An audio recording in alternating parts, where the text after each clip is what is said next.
નમસ્કાર મિત્રો, GSRTC conductor 2026ની તૈયારી કરતા તમામ મિત્રોનું સ્વાગત છે. આજે આપણે ગુજરાતી વ્યાકરણ પાઠ 2 એમાં અગાઉની પરીક્ષામાં પૂછાયેલા મહત્વના એમસીક્યુ પ્રશ્નો જોઈશું, જેથી તમારું રિવિઝન વધુ મજબૂત બને. તો ચાલો શરૂ કરીએ આજનો પ્રથમ પ્રશ્ન. તે પહેલાં જે પણ મિત્રો ચેનલ ઉપર નવા છે તે બધાને વિનંતી છે કે ચેનલને સબસ્ક્રાઈબ કરી દે અને હા, તમારા બીજો મિત્રો જોડે પણ શેર કરી દો, જેથી તેમની પણ તૈયારી મજબૂત બને. તો ચાલો આગળ વધીએ.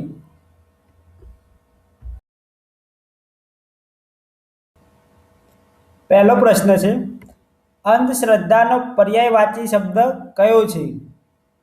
ઓપ્શન એ અંધવિશ્વાસ, ઓપ્શન બી અજ્ઞાન, ઓપ્શન સી અંધકાર કે ઓપ્શન ડી અંધપણ. સાચો જવાબ છે મિત્રો ઓપ્શન એ અંધવિશ્વાસ. અંધશ્રદ્ધા એટલે કોઈ વાતને વિચાર્યા વગર અથવા પુરાવા વગર સાચી માની લેવી, જ્યારે અંધવિશ્વાસનો અર્થ થાય છે. તેથી આ બંને પર્યાયવાચી શબ્દો છે. પર્યાયવાચી સમાનાર્થી અને વિપરીત શબ્દોમાંથી જીએસઆરટીસી પરીક્ષામાં દર વર્ષે પ્રશ્નો પૂછાય છે.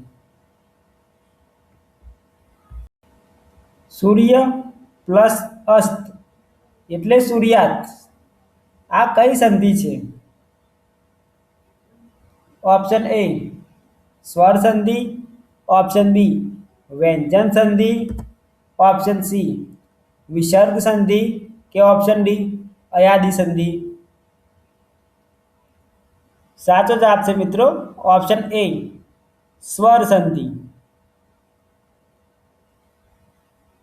જ્યારે બે શબ્દો અંતે અને શરૂઆતના સ્વરો ભેગા થઈને નવો શબ્દ બનાવે ત્યારે તેને સ્વર સંધિ કહેવામાં આવે છે. ઉદાહરણ તરીકે સૂર્ય પ્લસ અસ્ત એટલે સૂર્યાસ્ત, રાજા પ્લસ ઇન્દ્ર એટલે રાજેન્દ્ર, મહા પ્લસ ઈશ્વર એટલે મહેશ્વર. આગળનો પ્રશ્ન છે, હાથમાં ઘી અને મોઢામાં રામ. હાથમાં ઘી અને મોઢે રામ કહેવતનો અર્થ શું થાય? ઓપ્શન એ કામમાં કાચાશ થવી, ઓપ્શન બી એક કહેવું અને બીજું કરવું, ઓપ્શન સી સત્ય બોલવું કે ઓપ્શન ડી આશા રાખવી. સાચો જવાબ છે ઓપ્શન બી એક કહેવું અને બીજું કરવું.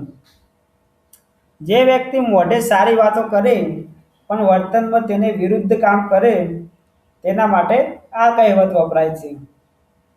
ઉદાહરણ તરીકે ભ્રષ્ટાચાર સામે ભાષણ આપે પણ પોતે તો લાંચ લે, એટલે જ કહેવાય ને હાથમાં ઘી અને મોઢે રામ. આગળનો પ્રશ્ન છે, કવિતા શબ્દનો વિપરીત શબ્દ કયો છે?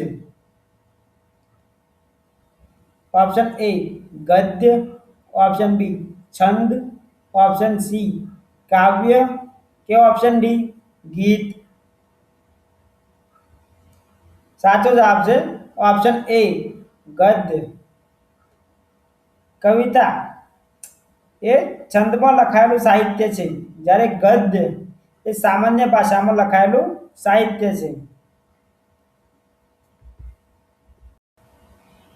આગળનો પ્રશ્ન છે, જળપતિ શબ્દનો સમાસ ઓળખાવો.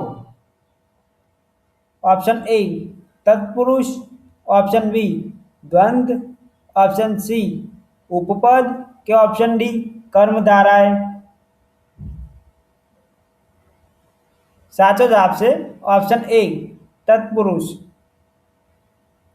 જળનો પતિ એટલે જળપતિ.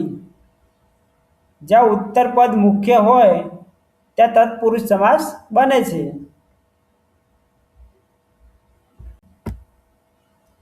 મિત્રો, આ વિડીયો ઉપયોગી લાગ્યો હોય તો લાઈક કરો, શેર કરો અને જીએસઆરટીસી કંડક્ટર 2026ની સંપૂર્ણ તૈયારી માટે અમારી ચેનલને સબસ્ક્રાઈબ કરો. તો ચલો હવે મળીશું આવતા નેક્સ્ટ પાર્ટ 3માં મહત્વના પ્રશ્નો સાથે.